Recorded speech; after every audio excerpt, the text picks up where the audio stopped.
Recently, I analyzed examiner reports for O-level English. My aim was to find out the most common student mistakes, so that you can avoid them in your exam. So here are all my amazing findings. But first, let me tell you that an examiner report is a document that highlights student mistakes, tells how you can avoid them, and comments on every question. Now, let's move on to the findings. For the introduction, many students simply rewrite the question. You should understand that an introduction requires more than that. To write a good introduction, grab your reader's attention first. You may also give some background information when possible.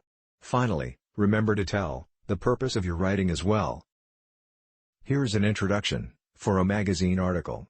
Do pause the video and read it. Then comment below whether it contains the 3 elements of a good introduction I previously mentioned, or not.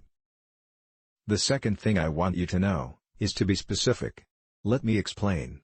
Let's say that you are writing an article about your cousin who went abroad. So instead of writing abroad, you can simply write Canada. In short, try to elaborate whenever possible. Students ask this question all the time. How much detail should I add to each content point? According to the examiner, instead of writing a lot of points, add details to fewer points. But remember, the details you provide should be relevant. For example, let's say you are writing an account about a fight between 2 students. The paragraph below will help you understand how to add relevant details to your ideas. Do pause the video and take a look. The fourth thing that you should know is that valediction is important in directed writing topics, such as a formal letter. Valediction is simply how you conclude your directed writing. The point examiner was trying to make is that, instead of using informal valedictions, such as regards in a formal letter, use formal valedictions such as yours faithfully. Here's a question in front of you. If I talk about the format, you will first write Dear Editor, followed by a subject. Then, you will add 5 paragraphs. You can conclude your letter by writing yours sincerely, and then, name, signature and date. Now let's jump straight to narrative writing. For narrative writing, the first thing I learned is that direct speech should be properly punctuated and paragraphed. Direct speech is what we call dialogues. Here's how to deal with this problem. Note that every time there is a new speaker in the conversation, a new line is used. Take a look at the example below. As the speaker changes from Adam to John, a new line is used. Now, I want you to know about the reporting clause. Let's take a look at this sentence. Perhaps we should turn our torches on, whispered George. Whispered George is what we call the reporting clause. So here's what you need to know. Every section of direct speech should end with a punctuation mark. If there's no reporting clause, then you can add a full stop, question mark or exclamation mark. Here are 2 examples for you. In the first sentence, we do not have a reporting clause. So we have an exclamation mark at the end. But the second sentence has a reporting clause. So we have a punctuation mark, a comma in this case, under speech marks.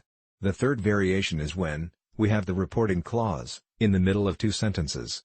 In this example, the punctuation still goes inside the speech marks of the first section. A punctuation mark is then used after the reporting clause, before the next set of speech marks. The second section of direct speech ends with the punctuation mark inside the speech marks.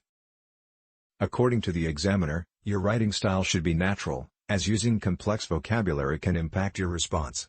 To make your writing sound natural, draft an outline first. In this way, you will know exactly what to write. Then, understand the fact that using fancy language won't make you sound smarter. Finally, read your work at the end. In this way, you will find out whether your writing style is natural or not.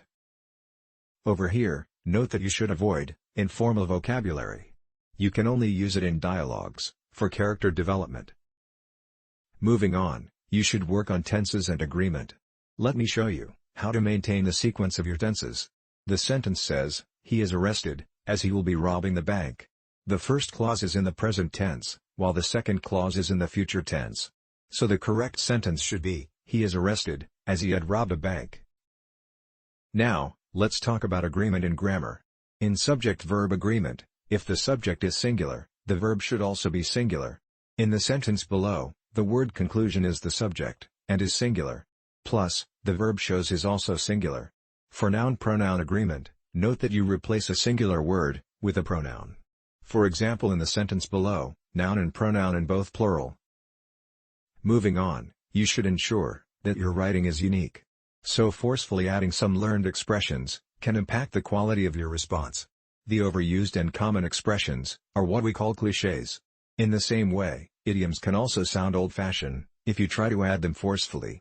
In short, creativity is what will earn your marks. Talking about paper 1, if you are planning to attempt descriptive writing, your language should be extremely precise. Instead of using words such as huge, you should use words such as prodigious. For argumentative writing, use anecdotes to make your response convincing. An anecdote is a short interesting story about a real incident or person. Before moving on to the next finding, I want you to know about this amazing ebook by WG Blogs. They went a step ahead and analyzed 30 examiner reports for 200 exams. So if you want even more tips, you can check this ebook out. The link is in the description. Now, back to the video. For paper 2, the first thing that you should know is that word limit matters in summary writing. If you exceed the word limit, you will lose marks. If you want a detailed guide on how to ace summary writing, you can check out my video on this topic. Talking about summary writing, candidates used transition words incorrectly. As you know, transition words are important in summary writing. But using them in the wrong manner can impact your marks. In the table below, there are some transition words. Pause the video and understand how to properly use transition words. In the multiple choice vocabulary question, you have to find contextual meaning. In short, you have to see what applies best to the particular situation. According to the examiner, read the entire paragraph first. Then apply all 4 options to see which fits the best. For paper 2, I also learned other things. For example, in the first question, write a complete unbroken point. If you try to break one point into 2, you will not earn marks for either. In the same way, many candidates confused meaning with effect. For this topic, I have already made a detailed video. Finally, for the one-word questions, write only one word. Do not write the one word is. Before going, let me tell you that 90% of you watching are not subscribed. So hit the subscribe button below this video right now. And if you want to know how OLevel English syllabus is changing, click above. Thank you for watching.